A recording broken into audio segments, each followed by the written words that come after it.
ಯಡಿಯೂರಪ್ಪ ಕುಮಾರಸ್ವಾಮಿ ಹಾಗೂ ಶ್ರೀರಾಮುಲು ಒಂದಾಗುತ್ತಿದ್ದು ರಾಜ್ಯದಲ್ಲಿ ದುರಂತದ ರಾಜಕೀಯ ಸುನಾಮಿಯ ಅಲೆ ಸೃಷ್ಟಿಯಾಗಲಿದೆ ಎಂದು ಸಂಸದ ಎಚ್ ವಿಶ್ವನಾಥ್ ಹೇಳಿದ್ದಾರೆ.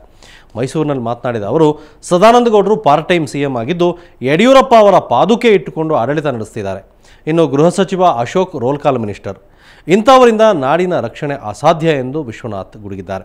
ಲೋಕಾಯುಕ್ತ ಎಡಿಜಿಪಿಗೆ ಬೆದರಿಕೆ ಹಾಕಿದ ಹಿನ್ನೆಲೆಯಲ್ಲಿ ಮಾಜಿ ಪ್ರಧಾನಿ ದೇವೇಗೌಡರ ವಿರುದ್ಧ ಕ್ರಿಮಿನಲ್ ಮೊಕದ್ದಮೆ ದಾಖಲಿಸುವಂತೆ ಸರ್ಕಾರದ ಮುಖ್ಯ ಕಾರ್ಯದರ್ಶಿಗೆ ವಿಶ್ವನಾಥ್ ಆಗ್ರಹಿಸಿದರು. ಇವತ್ತೇನಾಗ್ತಾ ಇದೆ, ಬಳ್ಳಾರಿ ಚುನಾವಣೆ ಯಡಿಯೂರಪ್ಪನವರು, ಕುಮಾರಸ್ವಾಮಿಯವರು, ರಾಮುಲು ಒಂದಾಗ್ತಾರೆ. ಇದು ಎಲ್ಲಿಗೆ? ಈಗಾಗಲೇ ರಾಮುಲು ಯಡಿಯೂರಪ್ಪ ಕುಮಾರಸ್ವಾಮಿ ಸಂಗಮ ಏನಾಯ್ತು? ರಾಜ್ಯ ಅರಾಜಕತೆ ಆಗಿದೆ. ಏನಾಯ್ತು? ಕುಮಾರಸ್ವಾಮಿ ಯಡಿಯೂರಪ್ಪನ ಜೋಡಿ ಎಲ್ಲನೂ ಮಣ್ಣು ಮುಚ್ಚಿ ಬಿಡ್ತಾರೆ. ಈಗ ರಾಮುಲೂ ತಗೊಂಡು ಹೊಟ್ಟಿದ್ದಾರೆ. ಬಹುಶಃ ಇನ್ನೂ ದುರಂತದ ದೊಡ್ಡ ಸುನಾಮಿ ಕರ್ನಾಟಕಕ್ಕೆ ಅಪ್ಪಳಿಸೋದ್ರಲ್ಲಿ ಇದೆ. ಏಕೆಂದರೆ ನಮ್ಮ ಹತ್ರ ಇರೋದು ಪಾರ್ಟ್ ಟೈಮ್ ಸಿಎಂ